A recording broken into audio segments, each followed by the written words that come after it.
Kaiden Guhle, Lane Hutson, and Nick Suzuki have gone out there and done it. I am feeling confident because right now it is 5:51 p.m. as I am speaking into this microphone. I told y'all, I have a meeting to go to that's going to take place roughly around the end of the Montreal Canadiens and Carolina Hurricanes game. I am not home right now, but I'm pre-recording this video at the end of the second period to go out there and say it. I am so confident based off of what I'm seeing, and I don't have faith that the Canadiens are going to blow this game. The Montreal Canadiens have clinched a playoff spot. And I am going to say that out loud. Again, right now, as I'm speaking into this microphone, the game is only past the second period. The third period is yet to be played, but because I'm going later on in the day, I have to pre-record this piece of audio commentary and then post it up onto YouTube. We have enough to talk about. We really do. The Montreal Canadiens, in 40 minutes worth of play against a Sebastian Aho-less, a Seth Jarvis-less, who else has taken the day off today? A Jalen Chatfield-less, a Jacob Slavin-less. All these guys are not playing for the Carolina Hurricanes today. What is it that the Hurricanes have against the Columbus Blue Jackets, it seems like?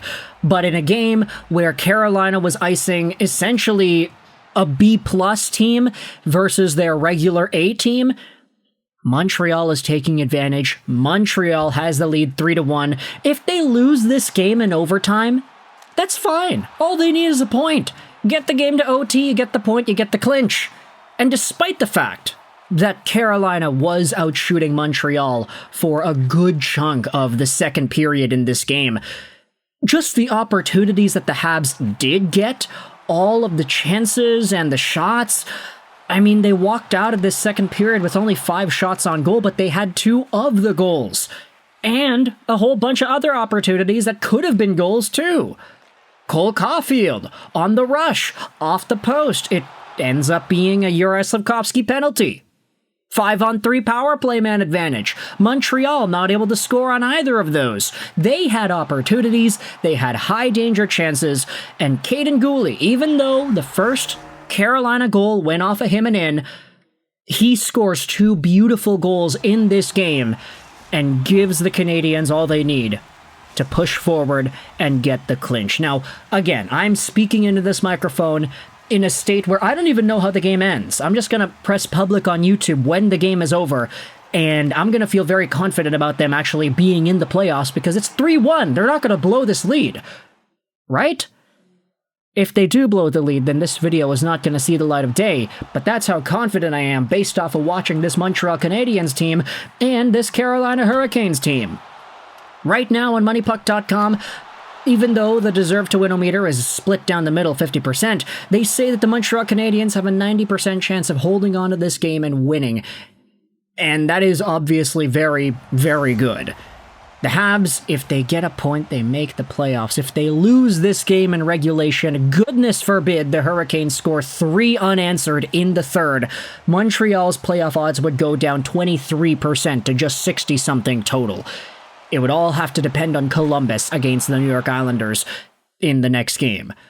But of course, let's speak with the mindset that Montreal has gotten the clinch because this game is trending in that direction. Kaiden Guhle with 2 goals. We are starting to see an offensive aspect to Kaiden Guhle's game that I don't think we've ever seen before. The guy can snipe it from distance. The guy is finding the back of the net and he's throwing pucks on goal, just whipping it with speed and accuracy. We haven't seen this out of Kaiden Guhle pretty much in his entire hockey playing career.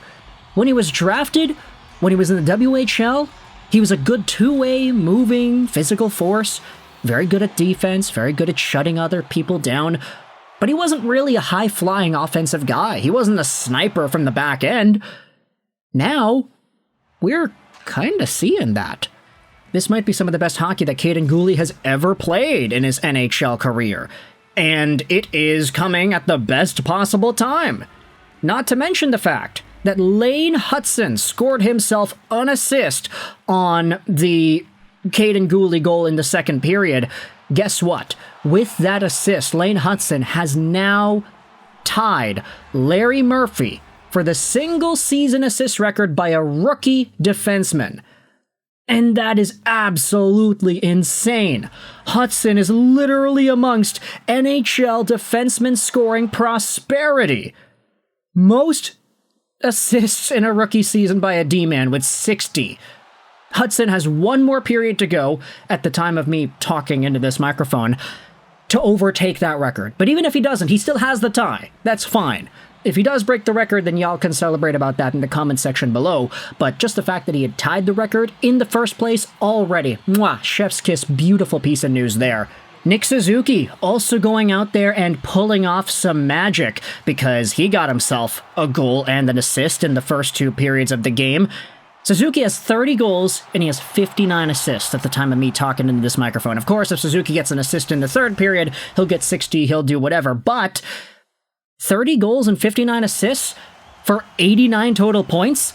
Nick Suzuki is 1 point away from hitting 90, and they put the graphic up on the Sportsnet broadcast in this game of Canadiens players to have scored 30 goals and 60 assists in a season. It's only been done a very few amount of times.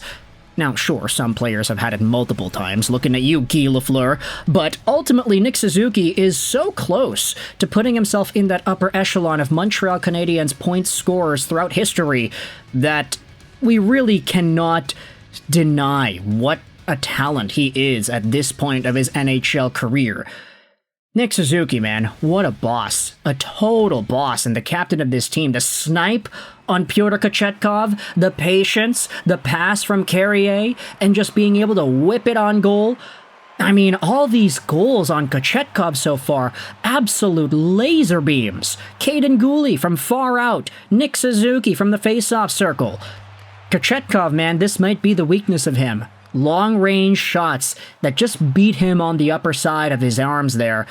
And the Montreal Canadiens, as a result, able to use this to get the 3-1 lead at the end of the second. And I'm going to say it's going to be enough to help them clinch the Stanley Cup playoff spot just by holding out for the remainder 20 minutes. Now, I gotta go. I gotta head over to my super important meeting of the day in my city that I have to attend and I have to show up and watch. But I'll leave you with this. The Montreal Canadiens, I'm going to say they're in the playoffs.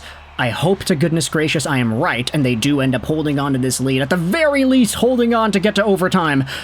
Because if the Canadiens end up losing this game in regulation, then, yeah, we're gonna have some things to freak out about when I get home. But it's gonna be weird, because the Canucks game is also on against Vegas, and I have to make a video about that too. Yeah, it's a complicated day because of this meeting, but ultimately, Montreal, they're up 3-1 at the end of the second right now as I'm talking into this microphone. I have faith that they'll hold on, and we're gonna say it right here, baby. The Habs are going to the playoffs. Bring on Ovechkin and the Capitals. Let me know your thoughts in the comment section below. I hope you enjoyed this British Ash Rolls 99, and bye.